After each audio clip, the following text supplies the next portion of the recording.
What is going on, everybody? Welcome to Off the Top Rope, Off the Mic Sports Network. We got a big follow up to what is happening in the NXT Women's Division beneath JC Jane, because JC Jane obviously being the women's champion, and then you got obviously Sol Ruca being the women's North American champion. They got a decent little feud brewing beneath that with Jordynne Grace, who I thought was destined to go to the main roster and, has lost a lot of big title matches since she got to NXT. But she gets turned on at Evolution by Blake Monroe. Blake Monroe has a match tonight with Blake Monroe has a match tonight with Ren Sinclair, who I actually think is a good piece of this women's division that's not going to get nearly the respect of like some of the top tier competitors in this. She could really work. And her being a part of the No Quarter Catch crew has actually been really entertaining, and it just kind of livened up that group, which seems to be coming to its conclusion. But they have this good little match, and the former Mariah May, Blake Monroe leans more into her glamorous character. She's now very much a heel. I know a lot of people were a little bit miffed at how quickly they pivoted to going to a heel character. And then, I understand, okay, obviously seeing now that there is a heel NXT women's champion, that Blake Monroe maybe running the women's division for a little bit longer. And I think they're going to have a feud here and set things up for Jordynne Grace, at least to, position the women's division in NXT around these two women moving forward, with JC Jane obviously at the top and being a centerpiece as the champion, and then Sol Ruca. We'll see what happens with her, because her and Zarya are clearly heading towards a split at some point. I don't know when it will happen, but that's clearly where the direction of that is going, because that just seems like the obvious conclusion. But what I found really interesting about this is you're seeing a lot of fire in this feud very shortly after, what seemed like a little bit of a rushed move. Like it seemed like they did a lot of the Toni Storm storyline from AEW, but they recycled it into basically about 3 weeks and then just turned Mariah on a big stage. It was like a condensed timeline. But what I got to give credit to Shawn Michaels and the people down in NXT for is they've managed to build a really significant amount of heat between these two women in a really short amount of time.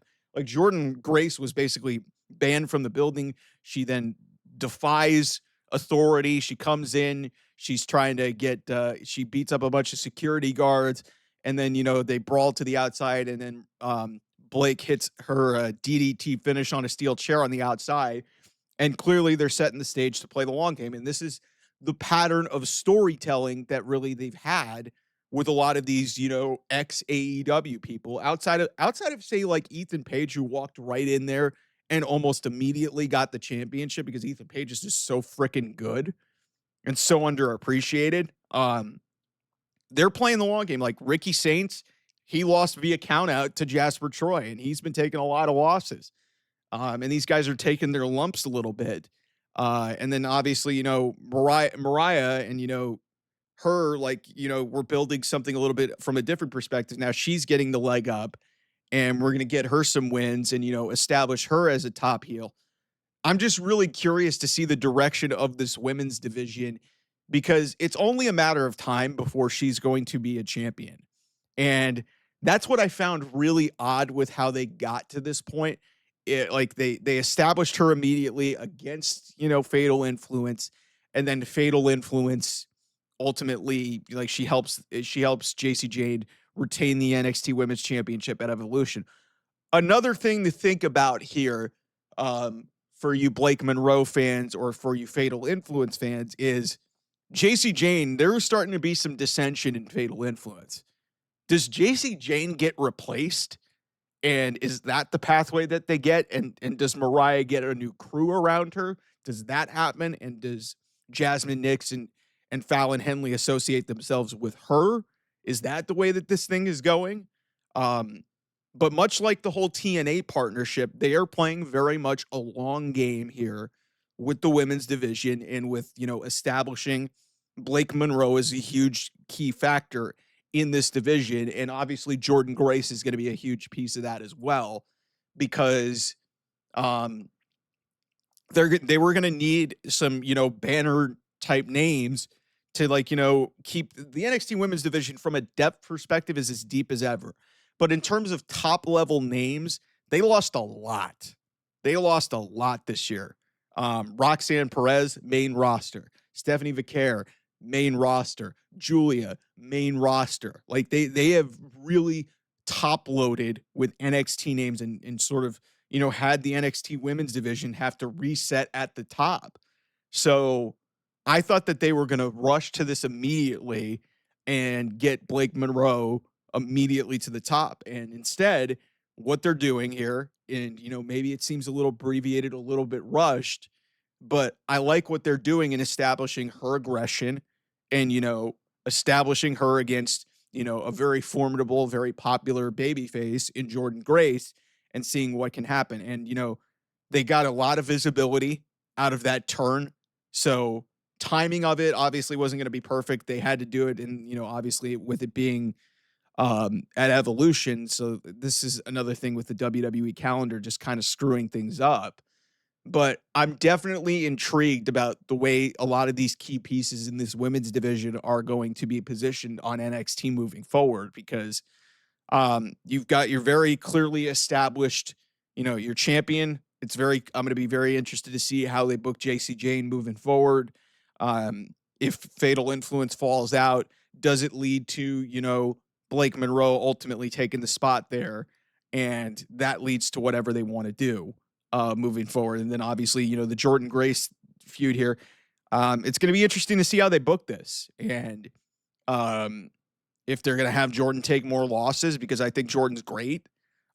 She's taken a lot of losses because there's been just, from a banner perspective, all due respect to Jordynne Grace, like Jordynne Grace was in TNA, and TNA didn't have, and she's one of the faces of TNA over the last, and that Knockouts division over the last 5 or so years.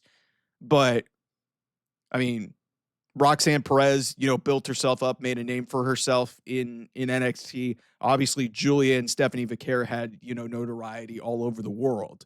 So she was coming into just a loaded division, and it's just been, I guess you could say a little bit bad timing.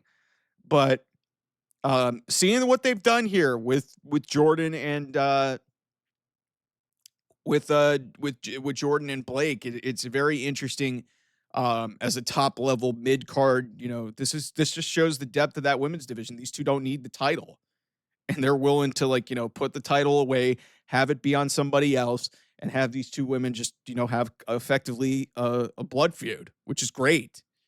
It really just shows you how the depth and diversity of this women's division that makes it so freaking fantastic to watch. So we'll see how this goes moving forward.